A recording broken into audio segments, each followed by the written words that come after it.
All righty. Good afternoon. I want to welcome you here today to witness the signing of Board Bill 174. And first and foremost, I want to thank Alderman Aldridge for sponsoring the bill, and thank you to Peter Hoffman from Legal Services of Eastern Missouri and the Jeff Vanderloo Neighborhood Association members for joining me today. We know that this bill doesn't exist in a vacuum. This is the result of the advocacy of neighborhood residents who have long been frustrated with the intentional neglect of their communities. This also could not be done without Legal Services of Eastern Missouri and their direct support for neighborhoods who wish to hold problem property owners accountable. So to the residents who are tired of seeing their neighborhood fall into disrepair, we hear you and we are taking action. This bill is an important tool as we work to revitalize our neighborhoods and protect those residents who love their communities and want to keep them vibrant.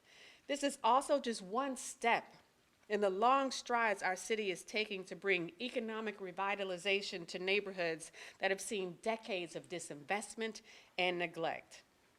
From SLDC's Economic Justice Action Plan to the National Geospatial Intelligence Agency and the new Metrolink Green Line and more, we are rolling out a host of initiatives and opportunities to bring long overdue economic rejuvenation and longevity to North St. Louis.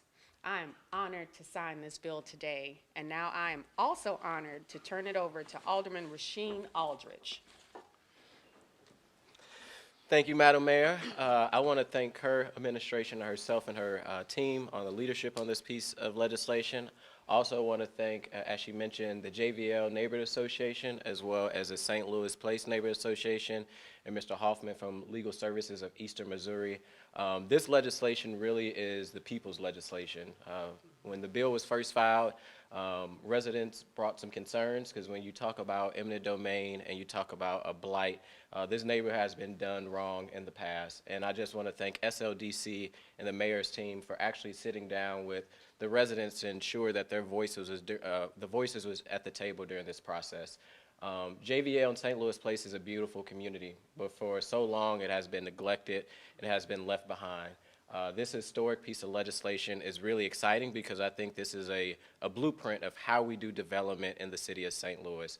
Not only are we going to bring, I think, a great development economic opportunity to this community, but the way that it was done with the help of Eastern Services of Missouri and residents being at the table, there's a lot of protections that protects residents in this piece of legislation.